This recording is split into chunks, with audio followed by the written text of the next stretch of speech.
Hello, welcome to the second instalment of my discussions on the imagery and the symbolism in Macbeth. For everybody who commented and approached me after my last video, thank you so much. My confidence took a great boost after it, and it really helped me to understand the kind of things and the kind of areas of the English syllabus that people are looking for some more assistance or information on. So for the last instalment, you may remember that we briefly spoke about the images of darkness and the images of blood contained and dealt with within the play Macbeth. Now, Macbeth will only feature on the Leaving Certificate syllabus as to be assessed in the coming June. It is not for those who are currently in 5th year. So for those students, I will do a separate series of videos, again, if people wish or feel that this may be something that will be beneficial. So to continue on from that idea of symbols and imagery, many students who come to me will tell me that we have covered our themes in school and we've covered our relationships and our characters, and sure, look, we're guaranteed one or the other to come up. Why are we learning imagery? Why are we giving ourselves that extra work? It's a good question. You are given a choice in the exam. You do not have to answer an imagery-based question. You will have a second option. But what will you do if there is a word in that second option that you just don't really understand? What if the way in which the question's phrased really leaves you stuck or at a loss for how to proceed? Or it's a question on a female character that you just haven't factored in? Then you simply have to look at imagery. And more than that, to be honest, I think if you're going to go in and answer in your Leaving Cert exam on Macbeth, give it everything you have. Don't limit yourself into thinking, I'll cover one character and she'll definitely come up. I'll cover 2 themes, they'll definitely come up. Please don't do that. You owe it to yourself and all of the years that you have spent working hard in school to give it everything you have and to go in completely prepared for the exam. So at least, if it is beyond your ability to understand everything in one of the questions, at the very least, you have a really good chance of standing over the second question in a strong way. So for that purposes, let's continue on through our imagery and our symbols and get a really good idea of what we're being asked and what we're looking at in the play Macbeth. So I want to move on from blood and darkness straight into the idea of sleep and the clothing imagery. Now you may wonder why we're speaking about clothing. If you remember, when Macbeth is told that he is now the Thane of Cawdor in Act 1, his reaction is, why do you dress me in borrowed robes? These clothes don't belong to Macbeth. Why are you handing them to him? Why are you asking him to dress himself in titles that do not belong to him? And that's how he feels. And that's the early impression that we see of Macbeth, a humble man who is uncomfortable at wearing a title that he feels just doesn't belong to him. And that's how many of us feel. If we step into a room without a friend, or we start in a new job or in a new school, we can feel really out of our depth and like we don't belong. And that's just how Macbeth felt when he was dressed in borrowed robes. So that clothing, those clothing imagery, they represent titles. And how they are expressed or explained and to whom those titles or clothing are bestowed, that tells us in what context we're viewing this. So initially, for Macbeth, why do you dress me in borrowed robes? He's very, very uncomfortable in this borrowed. That borrowed suggests that these titles, these robes, have to be given back. They are not rightfully his. So why then would he go on to step into the title of king? Surely that doesn't belong to him either. And you'd be right. But by that stage, ambition has really burrowed into the soul of Macbeth. And that idea of borrowed robes and uncomfortable titles weighing on him, it's almost become secondary or irrelevant because he is so straight in thinking, this is where my path lies. I need to be king. This is what I need to do in order to become king. But he will always be that usurper to the throne. He just doesn't belong. So that clothing is loose on him. It hangs about him. And we see that toward the end of the play in the scene between Macduff.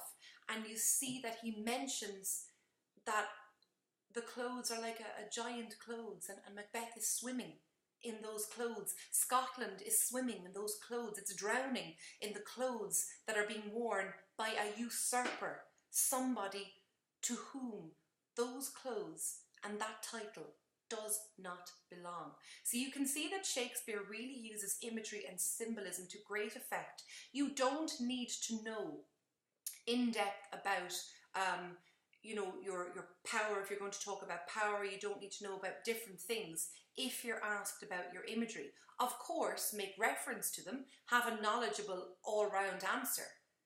But to be able to look at the imagery used, to be able to tell the examiner exactly why they're used, what impact they have on you, and what purpose they serve in terms of the development of your character and the development of the play, that is something that many students will run from, because it's a question that they deem too difficult. It's a question that's not as straightforward as your theme or character-based questions, but it is one that is approachable.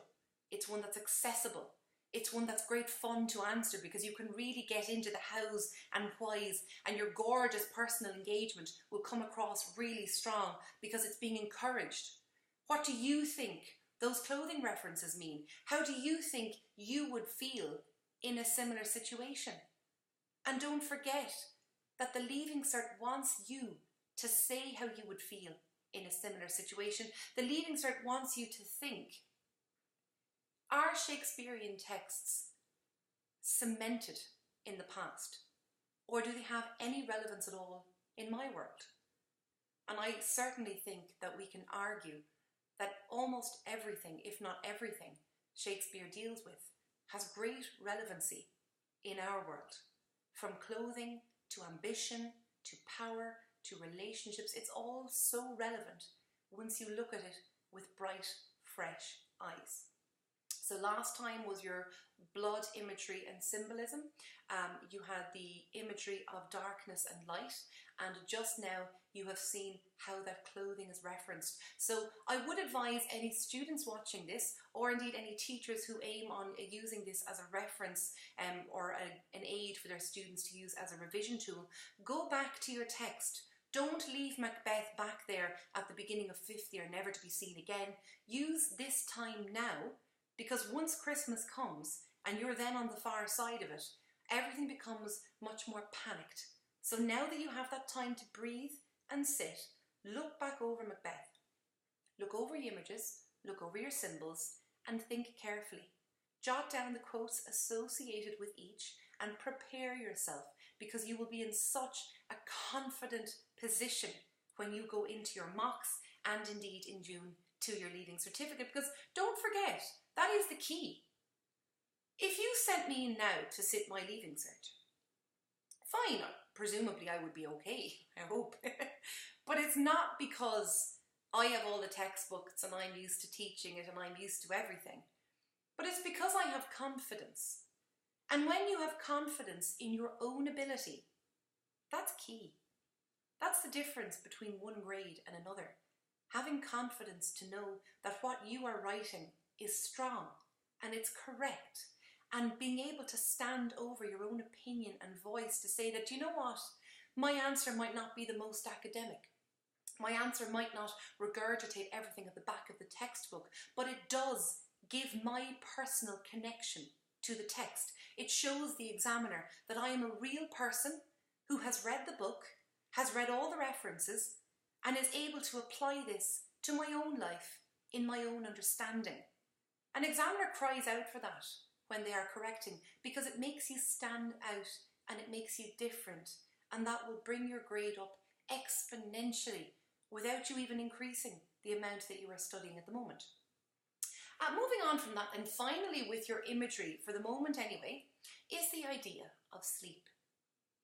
Now, anyone who watched my last instalment on the imagery in Macbeth will remember that I tackled the idea of darkness. So the idea of darkness suggests that evil things happen in the dark. All of the good is kept at bay while the darkness is there. And if you are asleep, you sleep through that darkness. You are not a part of that dark world. You are protected. But if, like Macbeth and Lady Macbeth, you choose to wander in the darkness, and that wandering brings about certain deeds, such as killing Duncan, killing the guards, killing Banquo, any of the murders that you see here in the play were committed under the guise of darkness. And that means that they were not sleeping.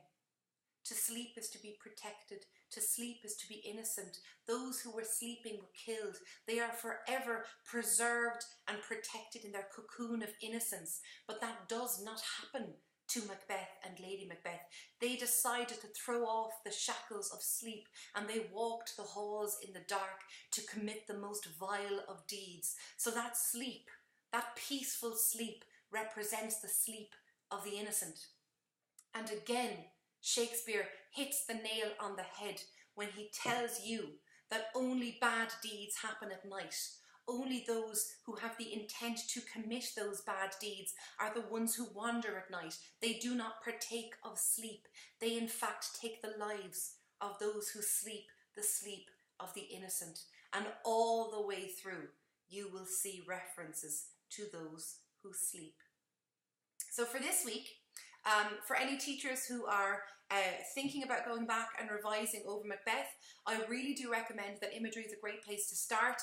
It's, I won't say easy, but it's a small individual area to tackle that your students can take complete ownership over. It encourages them to find their own references in different quotes, and it encourages them to come up with brand new areas of personal engagement and brand new viewpoints that you or I may not have even thought of. It is also probably a good idea before Christmas to try and set a question based on imagery, so at least all of that good work that was put in 5th year into studying your set themes, studying your characters and their relationships is now cemented in firmly as something the student has to do, but it's also supplemented now by these gorgeous areas of visual imagery. On top of all that, obviously recommend that your students take a look at the apparitions and what those apparitions suggest for the breakdown of the minds of your characters. You have Banquo walking the halls in the banquet. You have Macbeth's reaction to that. You have the guilt and the blood as that imaginary dagger faces Macbeth in his hand. You have the imaginary blood on the hands of Lady Macbeth. You have all of these wonderful, strong apparitions in association with your blood, your darkness, your clothing, and your references to sleep, and all together with the personal engagement. That is a strong answer. So any questions on imagery, any questions on symbolism, I will happily field over the coming days and weeks. Please do contact me. You can either pop a message underneath the video here and I will respond to you, or you can check out my Facebook page on Tramore Tuition, or I am on Instagram under The English Teacher. Okay, if there's something in particular you'd like me to cover over the next couple of weeks, I will of course do that, but my plan is to cover the themes in detail. I will also provide a structure for the answers to go forward. So if there are any students who have tuned into this channel, I'll be giving you some questions for you to go and have a look at and think about how to structure them and how best you can apply the information that's required. I know some teachers have asked me to cover some of the comparative, in particular Foster, Brooklyn and A Doll's House. So I will absolutely do that once we have finished up with Macbeth. I will cover ordinary level and higher level, so it will cover all of the modes of comparison. And again, I know there are students for whom the modes of comparison just aren't clear, no matter how much they are taught or the handouts are provided in a classroom setting. So I'll cover them here, and if there are any questions or any grey areas for students or indeed for teachers, I will absolutely address those. Thank you very, very much. I will pop up a video in a couple of days based on whatever feedback that I get, or I will go straight ahead with the videos. I also have a microphone on offer. I know that some of the sound has been a little bit muffled, so I am working on that just to make it all nice and clear for you. All right. Thank you very much. Chat to you soon. Bye-bye.